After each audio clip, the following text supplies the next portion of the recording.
Well, for the people who gets their, you know, body fat tested and stuff, like what are some things that could throw that number off? Because everyone kind of takes it for face value. Yeah, there's so you know many what I mean? things, And yeah. it's like, I try to tell everyone, what are some things? So accuracy is a big question. So the more compartments of your body that you include into your body composition assessment, which not one single machine can do, you have to use multiple machine data from multiple machines.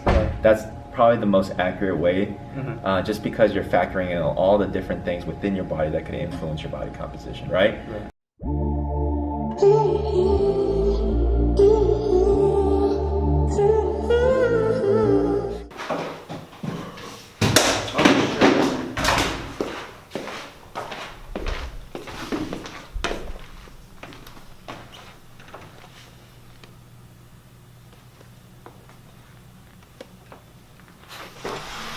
Damn, this one's fancy. Look at this. So basically, there are certain spots on your skin where you pinch, and then there's a reading for it. So let's say I do my bicep, JP will pinch it like the fat layer, and then you get a reading, you enter that into a formula, and then you calculate your body fat that way, along with your body, your height, your age, and your body weight.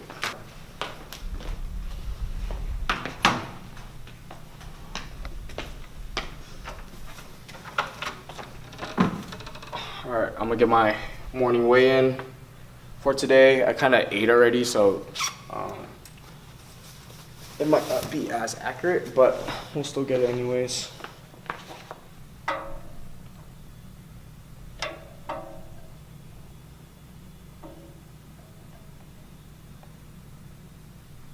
You are 150. Cool, so I'm 150, right on the dot. So right now we just Googled a 7-site skinfold test calculator. So basically you just enter your stats on here. JP is gonna get my readings, we're gonna enter it in the computer, and it's gonna punch us out a number. Let's do it.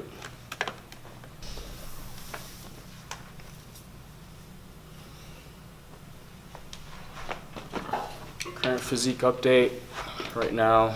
Super flat, no carbs, no pump in me. This is how I look like. Obviously, if you guys follow me on Instagram, all those pictures are highlights. So don't take those pictures for, you know, face value, especially if you're following like social media celebrities that post pictures. It's under nice lighting, you get a pump, you know what I mean? JP's been working out with me this whole prep, and he's like my second-hand photographer. Like, he knows what I mean, like when we try to get the best lighting and angles, and I have a nice pump on, I have some water in me, so I look like a totally different person. So this is me, flat, I'm being transparent, I'm not insecure of myself. I used to be a skinny dude, so you know. Do I have to be relaxed? Am I flexing? Yeah, just right. No, you're not gonna flex. Okay. Here. Okay.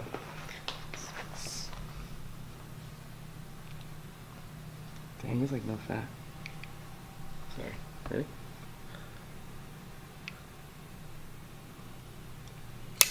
Wow, that's like nothing.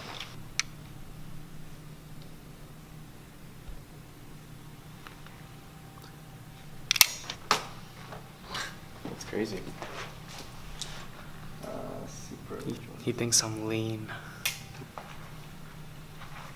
Okay.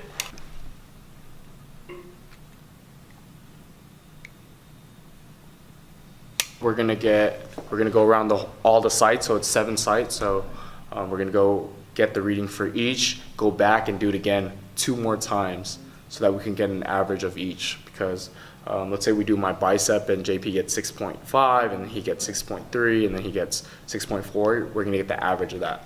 So that's gonna kind of cut out the human error. I feel like I lose the most amount of mass in my legs. So this is like where I lose all my mass. Like when I was bulking, like I would fill out my jeans and stuff like that, and it would be super tight. But now that I wear my jeans, like last week, it was so roomy. And then like even my boxers are really loose, which is like crazy when I get lean. I have like a really tiny waist. So for me, I feel like I hold fat in my back. that's like the last place that I hold fat. So like everyone's different. Some people hold more fat in their gut, in their upper body. Your body dictates where you lose fat first. So if you want to shred down, like let's say you want to shred down fat in your core, then you just have to cut down fat in general, and that means either eating less, increasing your movement. But yeah, your body chooses where. So usually I look at my back. If I'm posing and I see my back getting lean, that means I know that, all right, I'm cutting fat. 10. Yeah, you hit that. 5%. Oh, there we go. What we got? 5%. So basically, this shows You're hella lean. yeah. So 5%. I was 150. So let's calculate that. 150 times 0.05. So I only have 7.5 pounds of body fat around my whole body. So everything else is is lean mass, which is pretty crazy. So I'm 142.5 pounds of lean mass, and that contains my bone, muscle, everything else, organs, all that stuff. So this is cool. This is a good reading. I did this reading. I did a 3-site last time with one of the other trainers at work, and we got around 5% too. So this looks low-key accurate. What do you think? You want to get his take on it? How accurate do you think this is? I think it's pretty good. Yeah, because I mean we did do 3 measurements for each body part, Yeah, and awesome. they got pretty close. Yeah, they look pretty close. If anything, it might be maybe, I think 5 to 7. I'm probably holding a little bit of water too. But yesterday after I ate, I looked really filled out. Yeah, dude, because when you pull your skin, Like it just comes together. Especially my abs, see? Yeah, like nothing there. It's just skin. Just skin. Just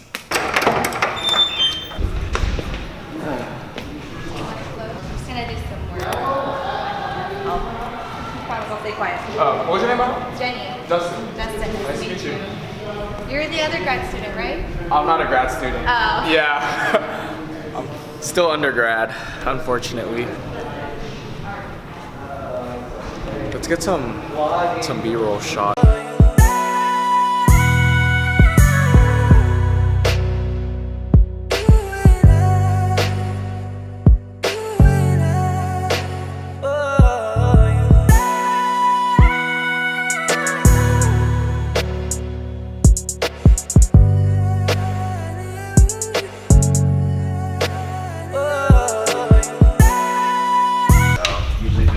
So usually with bodybuilders, the best assessment would be the body Bod Pod. Yeah. Okay.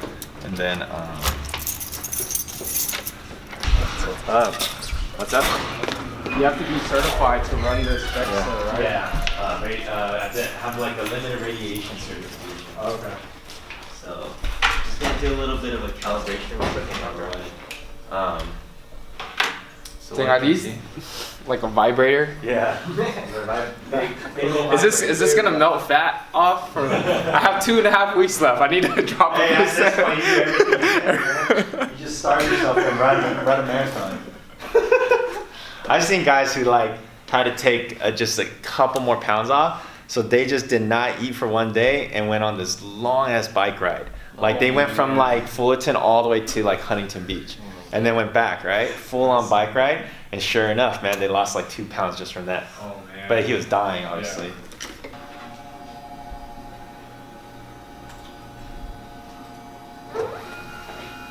Metal. What your- about shorts? Yeah, and then your Watch. watch. Okay.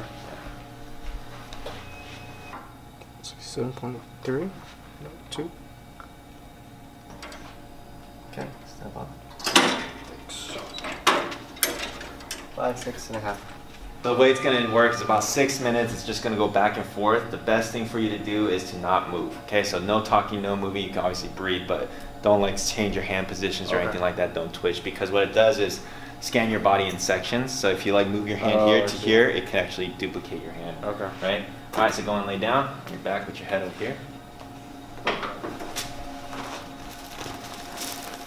Okay, and then scoot up more and more and more all the way up. more. All right, that's good.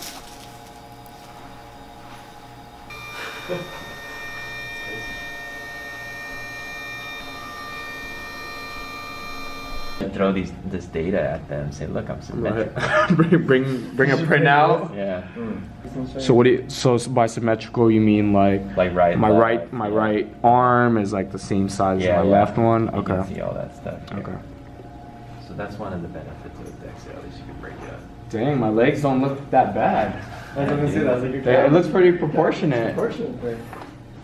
Yeah, for all the guys who said I don't hit legs, take a look at this. Handicaps. That's all you do. Huh? That's all you do. Yeah, no, I've been really ramping that up the past year. Yeah. But look how you compare with like everybody else. So this is like mid-level. So this is like average value. Guys your age. So this is upper percentile, lower percentile. You're below that 1 percentile. So this is what you should emphasize. Say I'm in less than 1 percentile of the norm values for body fat percentage. Okay. The adipose tissue. Oh, so that's fat. That's fat. That's yellow, and you can see some subcutaneous adipose right here. Okay. But you have obviously very little.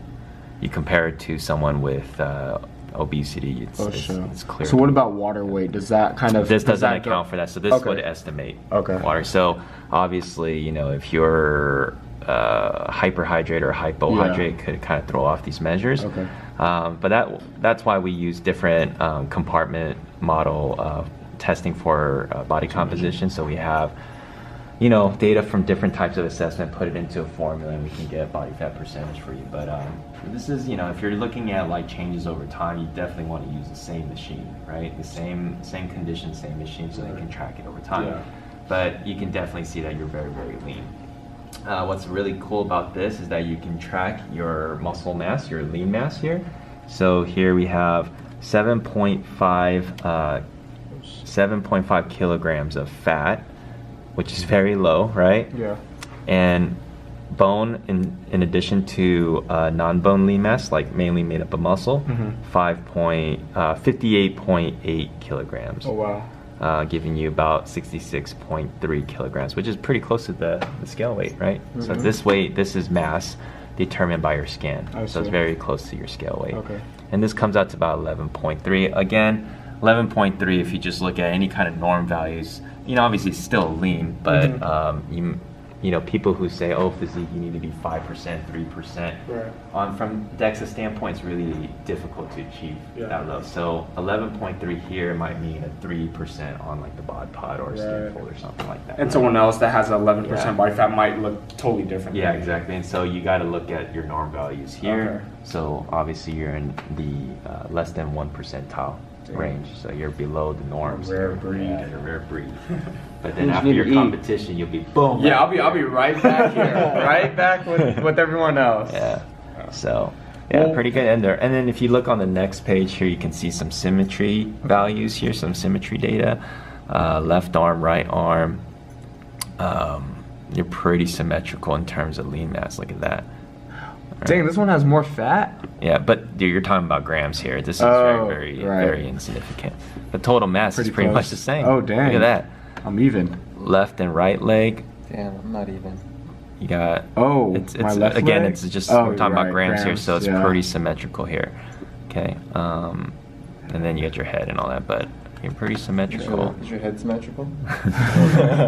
Well, for the people who gets their body fat tested and stuff, like what are some things that could throw that number off? Because everyone kind of takes it for face value. Yeah, there's so you know many what I mean? things, And it's like I try to tell everyone what are some things. So accuracy is a big question. So the more compartments of your body that you include into your body composition assessment, which not one single machine can do, you have to use multiple machine data from multiple machines. That's probably the most accurate way, just because you're factoring in all the different things within your body that could influence your body composition, right? But if you're just using one machine, not any one single machine would be considered accurate, really. But the thing from a practical standpoint is that you're doing body composition assessments because you want to track, right? You want to see the changes over time. So the main point is to make sure you replicate the conditions and obviously use the same machine or assessment tool when you're doing repeat measures, and that's the most important. So there we go. We just did the Dexa. The Bod Pod should be warmed up by now. It took around 30 minutes. So we're gonna head back there and then see what the Bod Pod says. And then we're gonna kind of compare the different numbers and see. Hey man, get at it! When's your birthday again? 6/9/96. 6/9.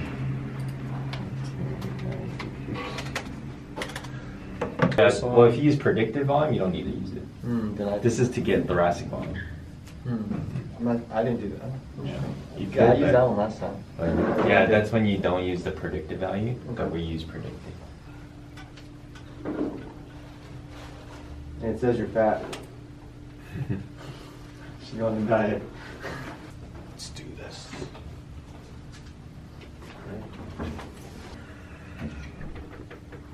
Yeah, the breathing thing gives you problems. Yeah, because people don't do it right. Yeah.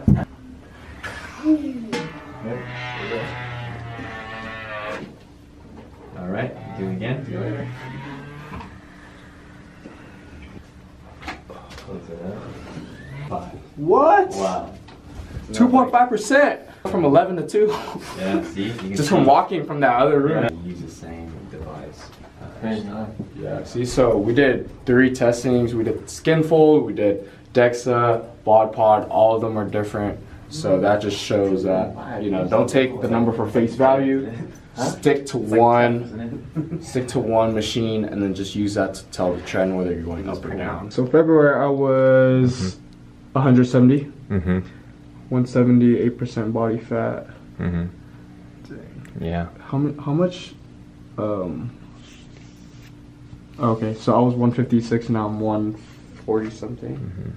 So I lost a bunch of muscle. Yeah, but mainly your weight loss is driven by fat mass. Okay. Yeah. That's a good thing. We're at work now for the last testing. You guys are probably familiar with this. This is the handheld BIA monitor. It's not going to be the most accurate one, but it's what we have. So I just kind of want to do this so that you guys can kind of see all the numbers that I got today. So this one's super simple. This is what I use with my clients too, just trying to get like a quick way of measuring your body fat. So I'm 5'6.5". You just enter it in. 150.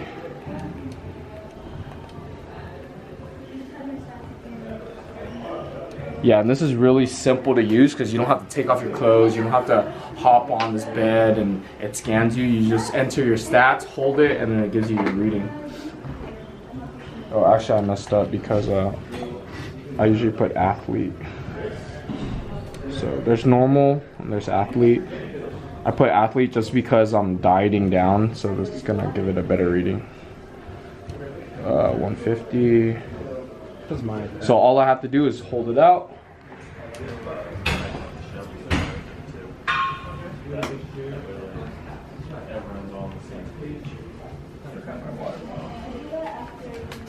All right, and it says I'm 9% body fat with a BMI of 23.8. So y'all have it. One Bod Pod said I was 2%, Dexa said I was 10%, Skinfold said I was 5%, and then this one says I'm 9%. So I'm gonna kind of get all these numbers. I'm gonna send it to Dr. Joe. He's gonna put into a formula, and then hopefully give me a better estimation of what body fat percentage I'm at. Thanks for tuning into this video. Subscribe, like, comment, whatever. Share the video. I'll see you guys in the next one.